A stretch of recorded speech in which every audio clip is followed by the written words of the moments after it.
Hello, welcome to Interdependent Study, our podcast where we engage in the learning and unlearning work for collective liberation. I'm Damien. And I'm Aaron. Thank you so much for joining us today. Each week we'll bring something new to the table, discuss our thoughts and feelings about it through the lenses of who we are and where we can go for a more just society. We want Interdependent Study to be a space where we're always learning with one another. And Aaron, you're up this week. Yes. What have you brought to the table today? I am bringing Witches, Witch Hunting, and Women by Silvia Federici. She wrote a book about 20 years ago called Caliban and the Witch that is referenced in this book a few times, as this seems to be an extension of that text and some of the ideas that were presented in it. This book has 2 parts and 7 chapters. The 2 parts are called Revisiting Capital Accumulation and the European Witch Hunt. There's a lot in there about how the development of capitalism and the enclosure of the commons into private property led to witch hunts and the different kinds of things that led to witch hunts. She says it's not natural that would happen, but that's the way that it happened. It wasn't destined to be that way, but that's the way that it happened. And then part 2 is called New Forms of Capital Accumulation and Witch Hunting in Our Time. And this part connects the dots between systems of capitalism back then and now, and how that manifests as violence against women, specifically accusing women of witchcraft. It was an illuminating read, as it pointed out how capitalism was tied from the very beginning to violence, both through enclosure and through targeting women and limiting their role in society to a small set of acceptable expectations. Yes. And a lot of things I hadn't necessarily thought about are tied into capitalism and patriarchy, and it seems to be the way that those systems developed simultaneously, almost, which I was really appreciative of a lot of new learning and insight into that as we read through this book. But where do you want to start? Yeah, I agree. I think for me, this is a really fascinating and interesting book, and so different than any other book we've read for the podcast. And I mean that in a good way. And I agree with you. For me, there was a lot that I had never really learned about or thought about or considered in terms of the history and causes of violence against women across the globe. And particularly like thinking about the witch hunts being a context and an example of said violence. And so for me, this book was really eye-opening. One of the big arguments that Silvia makes in this book is, as you mentioned, sort of about the history and the impact of concepts like land enclosures and privatization and certainly capitalism at large on the violence that has been inflicted on women since the inception of capitalism. And so she makes this point kind of early on in the book. I think it's chapter 2. It kind of stopped me in my tracks. So chapter 2 is called Why Speak of the Witch Hunts Again? And she says, quote, "A study of the witch hunt makes us reassess the entrenched belief that at some historical point, capitalist development was a carrier of social progress, which in the past has led many revolutionaries to bemoan the absence of a genuine capitalist accumulation in much of the former colonial world. But if my reading of the witch hunt is correct, then a different historical understanding becomes possible, whereby the African slaves, the expropriated peasants of Africa and Latin America, and the massacred native population of North America become the kin of the 16th and 17th century European witches, who, like them, saw their common lands taken away, experienced the hunger produced by the move to cash crops, and saw their resistance persecuted as a sign of a diabolical pact." And again, that passage stopped me in my tracks because I hadn't really learned about this idea of the impact of capitalism on the violence of women and what they've experienced throughout history, really, and throughout time. And so that connection between that violence and the violence inflicted on those other groups was really fascinating to me to sort of see that connection. And I appreciate Silvia for exposing me to that analysis and getting to learn more about that. Yeah, and we could see in some ways the ways that the witch hunting, so to speak, of trans people is happening today. And as you read that passage, it also made me think about the connection to what trans women are experiencing and how that's really related. Absolutely is. Oh, that's a great point. So she also talks about the women who were accused of being witches and the kinds of things that they may have been accused of, and why those accusations were likely lodged about them. Right. And she says, quote, "Not surprisingly, many so-called witches were poor women who survived on begging from door to door or lived off the poor rates, as the first system of welfare introduced in England was called.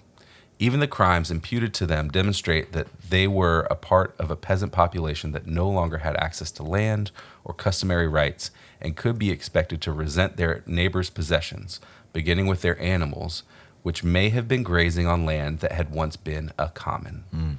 And so she goes on to say that these people who were accused were usually also accused of being angry or being seen as angry and resentful, as she says in that quote. And Silvia Federici says this about those characterizations, quote, "But we may wonder if behind the threats and the evil words, we should not read a resentment born of anger at the injustice suffered and a rejection of marginalization." Yes. These are women who are actively marginalized and then accused of being witches because the mainstream didn't like how they were dealing with their marginalization. Right. Right. And there's another part where they talk about connection to animals being a sign of witchcraft and the concept of a familiar.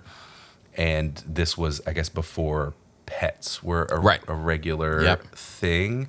And so animals had a function, particularly as we enclosed the commons. And they talk about animals have been grazing on land that had once been a common. And that also playing into some of the ways that these women were accused of being witches is their connection to animals. To those as animals, well. absolutely. Yeah, that's fascinating to me, and particularly thinking about this idea of, oh my gosh, you're angry and resentful because we're accusing you of this thing and marginalizing you in a way. Like, what a concept. Like, what? Or the reason why you're being accused is because you've been excluded from this new way that we're organizing society in the world, and you're resentful about that. And so that's another reason to accuse you of being a witch. Like, make it make sense. It all stacks up. Yeah, it's crazy. That was really great. So one of the things, I talked about this earlier, but she offers so much analysis in this book about the impact and influence of capitalism in the early days, especially as it relates to the importance of exploiting the capacity of labor and the notion of accumulation in capitalism and how that connected to the persecution of women as witches. And so she talks a lot about this in chapter 4 of the book, which is called Witch Hunting and the Fear of the Power of Women. And so in that chapter, she says, quote, "Because of their unique relation to the process of reproduction, women in many pre-capitalist societies have been credited with a special understanding of the secrets of nature, presumably enabling them to procure life and death and discover the hidden property of things. Practicing magic as healers, folk doctors, herbalists, midwives, makers of love philters was also for many women a source of employment and undoubtedly a source of power, although it exposed them to revenge when their remedies failed. This is one reason why women became the primary targets in the capitalist attempts to construct a more mechanized conception of the world. The rationalization of the natural world, the precondition for mere regimented work discipline and for the scientific revolution, passed through the destruction of the witch." And so that's obviously just a snippet of everything she talked about in the chapter. Right. But for me, learning and understanding why women became these targets in the pursuit of capitalism, like, that was really fascinating to me. Yeah, and I think we see some of the ways that connects to what I was talking about too. Yes. The enclosure of the commons and the way that the purposeful misunderstanding or the choice to rationalize everything as being outside of the conception of how people had seen the world previously, and some people holding on to that previous conception of how we saw the world and that feeling very out of place and then being ostracized for that. Right, and thinking about sort of what is now acceptable and what is not. And obviously these behaviors or this work falling into the category of unacceptable. It's just crazy. Yeah. So fast forwarding a little bit to today. Okay. So Silvia Federici writes about how witch hunting is happening in the present as a result of colonialism and the enforcement of capitalism in different places in Africa. Also, there's a connection to Christianity and the way that plays out here too. She says in chapter 7, routine assaults on witches, often with deadly consequences, have also been recorded in the Republic of Benin, Cameroon, Tanzania, the Democratic Republic of the Congo, and Uganda.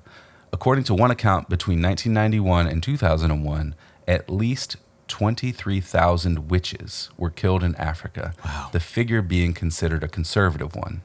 Cleansing campaigns have also been launched, with witch finders going from village to village, submitting everyone to humiliating and frightening interrogations and exorcisms. And so she also talks about, as I mentioned, how religion and capitalism both play a role in the way that this plays out. She talks about how the World Bank considers undeveloped land a dead asset, which is connected to the ways that women are viewed through the patriarchal lenses of Christianity that has been enforced across wide portions of the African continent through colonialism, alongside the economic system of capitalism. So seeing people as commodities, as needing to serve a useful purpose to the production of more capital, thereby creating more of a labor force, right? When you boil it down to a person, a woman. And she talks a lot about beyond those people, or the lives beyond reproductive age for these women, and then being accused of a variety of things because they are seen as no longer serving a purpose. Right. Which again, those are all influences of capitalism, Christianity, and colonialism in the way that they have been injected into these societies. Absolutely. Yeah. Well, and the thing that got me there, 23,000. I mean, that is in 10 years. In 10 years. That's and a conservative estimate, right? Yeah. She says. And so that's insane. Yeah, I appreciate that's great analysis. I really appreciated her work towards the end of this book to share what's happening in our present day. And again, a lot of it was learning for me. And I feel like there's just a lot happening around the world that I just had no idea about. You certainly just shared some of it. It's disconcerting to say the least. I also appreciated part of her work to sound the alarm, if you will, and call us to action in that same chapter 7. So she says, quote, "Witchcraft accusations and killings should concern all feminists, North and South. For in addition to inflicting an unspeakable suffering on those accused and perpetrating a misogynist ideology that degrades all women, they have devastating consequences for the communities affected, especially the younger generations. They are also emblematic of the effects of economic globalization, further demonstrating that it contributes to the escalation of male violence against women." And so, the impact of that globalization and like we've been talking about, capitalism, colonialism, on enabling and allowing for this type of violence against women across the globe is astounding. It's appalling. And so for me, it was really great to see her shine a light on this kind of injustice and make all of those connections to these broader systems in the ways in which, as you talked about, that they impact all of us and our communities and our society at large. Yeah, and I think if you go back to that first quote that you read about all the ways that witch hunting really got started in the context of the enclosure of the commons and those different things, you can see the way that was the first round of colonialism throughout that then spread and has continued through to today. And so that's a really fascinating thing too when you zoom out and you look at all the aspects of the book, the way that she lays out, this is how capital accumulation and enclosure of the commons started this process. Right. And we see the connection to that process and the slave trade and the genocide of indigenous people here on North America, what's now called North America, and then through to what's happening today with 23,000 witches, so to speak, being killed between 91 and 2001. Yeah, the evolution there is wild. And you can see all the through lines, you see the connection between it all. All right. Well, we've started to talk about application, I think, of how the past is connected to today, which is a key theme of our show. Yes. But let's talk specifically about application. How does this connect to our day-to-day lives and work? There's a lot of connections, as we've talked about, between capitalism and patriarchy that I hadn't thought much about. And these connections between colonialism and religion, which are more familiar, but also interwoven into the story of witch hunting, violence. But one of the things that I want to highlight for application is this quote from chapter 5, which was about the origins of the concept of gossip. Oh, yeah. Silvia writes, quote, "In many parts of the world, women have historically been seen as the weavers of memory, those who keep alive the voices of the past and the histories of the communities who transmit them to future generations, and, in so doing, create a collective identity and profound sense of cohesion." And what's it look like in the US at the moment? How much of that do we erase by constantly centering men in microcosms like families, or in the spiritual relationship to God and Christianity is usually through men, or through our system of government that over and over again favors men and masculine ideas. Yes. So what are we losing by ignoring this role that has been typically filled by women and femmes and trans folks? And so then how do we give this role space and encourage it in a variety of ways to hold on to our collective identities and the stories of communities? Ugh. And continue to do that weaving of understanding? This is, as one example that this book does, this is how Enclosure of the Commons connects to people killing women and accusing them of being witches in the 21st century. Yeah. Yeah. Those are fascinating questions and important questions. Absolutely. How do we give space for that? And how do we make it a priority, right? The priority that it deserves. Absolutely. My application comes from Silvia's closing words in the conclusion of this book, a conclusion chapter, if you will, because I think her words there were really powerful and speak volumes, not only about the despicable nature of witch hunts and violence against women at large, but also about the ways in which the empire looks at us and why it pits us against one another, and I think just kind of why it generally operates the way that it does. So Silvia says this to close out the book, quote, "Witch hunting in all its different forms is also a powerful means to destroy communal relations, injecting the suspicion that underneath the neighbor, the friend, the lover, hides another person, lusting for power, sex, wealth, or is simply wanting to commit evil deeds. As in the past, this fabrication is essential at a time when the revulsion against capitalism and resistance to its exploitation is growing in every part of the world. It is crucial then that we fear each other, suspect each other's motives, approach our fellow beings with nothing in mind but what we can gain from them or the damage they may inflict upon us. For this reason, it is important that we strive to understand the history and logic of witch hunting and the many ways it is perpetuated in our time. For it is only by keeping this memory alive that we can prevent it from being turned against us." And so for me, there's a clear call to action there, and throughout this book for us to resist the pitfall, the ills, the dangers of capitalism and all that the empire does to separate us, right? And to instead, I think, embrace solidarity and to take care of one another and to look out for one another and to be there and be in community with one another. And I think for me, that was really a beautiful way to close the book and certainly some of the most powerful application of it for me. Yeah, and you can see that the ways that this is playing out across so many different aspects of things. I talked about the so-called the witch hunts against trans people that is continually ongoing, the way that we are taught and socialized to fear immigrants. Yeah.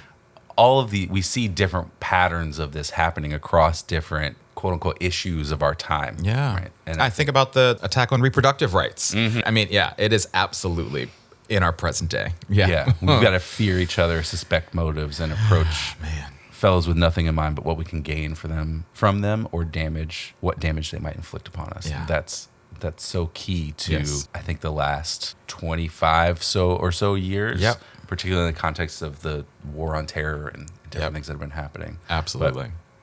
All right, let's talk about homework. Okay. What do we want to do to continue our learning and unlearning work beyond our conversation today? There are a couple things that I found in the bibliography that I want to check out at some point. Okay. One is by the Midnight Notes Collective, and it's called The New Enclosures.